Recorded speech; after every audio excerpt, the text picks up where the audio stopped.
지금 지식산업센터 투자자는 완전 폭망했죠. 마이너스 P가 쏟아지고 공실이 엄청 많아요. 게다가 대출이자는 엄청 늘었죠. 한 달에 대출로만 몇백만 원이 나가고 있어요. 자산이 순식간에 녹아내리고 있죠. 팔려고 해도 팔리지가 않아요. 지금 지산은 그야말로 최악의 상황인 것이죠. 저도 지산을 가지고 있는데 힘든 상황을 겪고 있어요. 오늘은 지식산업센터 투자 실패 이야기를 해볼게요. 2022년이었어요. 부동산 시장이 그야말로 불장이었죠. 자고 일어나면 부동산이 오르니 정부에서도 각종 규제책을 내놓고 있었죠. 다주택자는 더 이상 주택에 투자하는 것이 어렵게 되었죠. 그래서 주택이 아닌 투자처를 찾아 나섰고, 그런 투자처 중에 하나가 지식산업센터였어요. 지산이라고 하죠.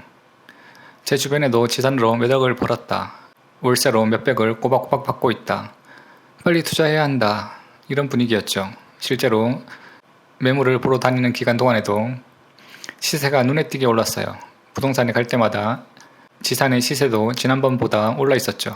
저는 마음이 급해졌죠. 빨리 투자하고 싶었어요. 결국 저는 5억 5천에 지식산업센터를 매수했어요. 대출은 80%인 4억 4천을 받았고요. 게다가 은행에서 추가로 3천만 원을 마이너스 통장 형식으로 대출해 주었어요. 하지만 이건 사용하지 않았어요.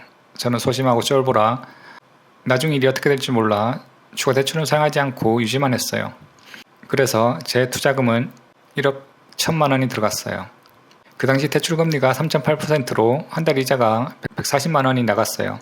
1년이면 1680만 원이 이자 비용으로 나가요. 3년 만기 1년 변동금리로 했었어요. 당시에는 금리가 낮아서 대출 이자도 크지 않았죠. 제가 매수했을 때 주변에 수천 호실의 지산이 입주하는 시기라 공실이 많았고 임대료도 낮아지고 있었어요. 저는 공실로 만들고 싶지 않아 임대료를 낮춰서 일찍 임차를 맞추는 전략을 썼어요. 저는 이 지산을 오랫동안 팔지 않을 생각이었거든요. 지금은 월세를 낮게 맞추지만 조금 지나면 월세를 시세대로 올려서 수익을 낼 수 있을 거라 생각했죠. 한 달 이자로 140만 원이 나가고 임대료로 120만 원이 들어왔어요. 매달 20만 원이 손해였죠. 그래도 이건 버틸만 했죠. 임대료가 올라갈 거라는 희망과 매매가가 올라갈 거라는 희망을 갖고 있었기 때문에 저 정도 손해는 감수하기로 했죠. 실제로 제가 매수하고 얼마 지나지 않아 예상했던 대로 매매가가 오르기 시작했어요. 몇 달 사이에 몇천만 원이 오른 것이죠. 이때는 내가 정말 투자를 잘한다고 생각했어요. 그런데 1년이 지나니 대출이자가 5.2%까지 올랐어요. 대출이자가 한 달에 190만 원이고 1년에 이자만 2200만 원이 나가고 있어요. 임대료도 110만 원으로 내려갔어요. 주변에 많은 입주 물량으로 임대료는 오르지 않고 오히려 내려갔어요. 대출이자 190에 임대료 110을 제외하면 매달 80만 원의 손해를 보고 있어요. 게다가 매매가가 제가 샀을 때보다 떨어졌고요. 제가 5억 5천에 매수했는데 지금은 5억 천가량으로 4천만 원가량 하락했어요. 더 하락할지도 모르는 상황이죠. 그나마 저는 상황이 괜찮은 편이에요. 저는 매수할 때 시세보다 싸게 매수했어요. 시세가 5억 8천 이상이었는데 저는 5억 5천에 매수했지요. 그래서 시세가 떨어졌어도 손해가 적을 수 있었어요. 게다가 저는 대출을 최대한 받은 건 아니었어요. 더 많이 받을 수 있었지만 매매가의 80%만 대출을 진행했죠. 심한 분은 매매가의 90%, 95%까지 받는 분들도 많았어요. 자기 돈 5%만으로 투자를 하신 분들이죠. 한 채가 아닌 여러 채를 투자했죠. 이런 분들이 그 당시에는 고수라는 이야기를 들었어요. 최소의 투자금으로 최대 이익을 낼 수 있을 거라 자랑스럽게 이야기했죠. 하지만 지금 상황이 역전되었어요. 대출을 많이 쓰신 분들은 너무 힘든 상황이 되었어요. 특히 공실인 분들은 대출이자만 한 달에 200만 원이 넘게 나가게 되었죠.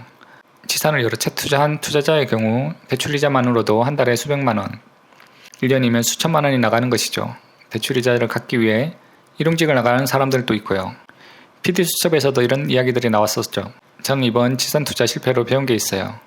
첫째, 주변 사람의 말과 분위기에 휩쓸리지 말자. 주변에서 지산 투자로 몇 천을 벌었다, 빨리 투자해야 한다, 지금이 기회다, 이런 이야기를 들으면 저는 마음이 흔들렸어요. 저도 빨리 투자해야겠다. 남들 다 하는데 나만 뒤처지는 게 아닌가 하는 생각이 들었죠. 나만 벼락거지 되는 거 아닌가 했어요. 주변 사람들에 휘둘리지 않으려면 어떻게 해야 할까요?